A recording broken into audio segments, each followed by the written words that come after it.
Okay, so we're going to measure the thickness of the friction material of a brake pad and a brake shoe. We'll concentrate first of all on the brake pad. The part of the pad that's going to wear out is this material here. Okay, this is the friction material.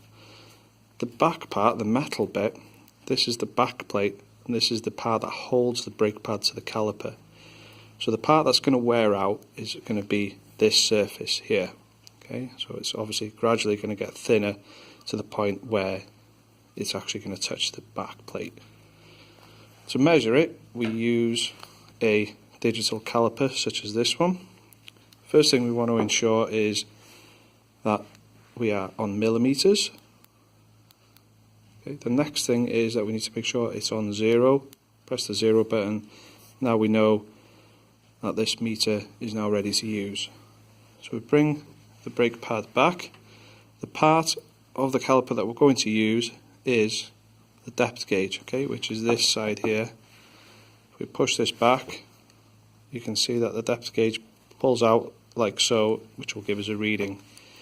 If we then place that on the brake pad and push that depth gauge until it touches the back plate, we then get a reading in millimeters, as we can see there. We also need to measure the other side of the brake pad just in case we've got uneven wear. So we do the same thing again. We push that down. As we can see, we have got a slightly different reading there. So that's for the brake pads. If we bring in the brake shoe, same principle again. The part that's going to wear is going to be this material here, which is the friction material. So this is the part that we want to measure, the thickness of this.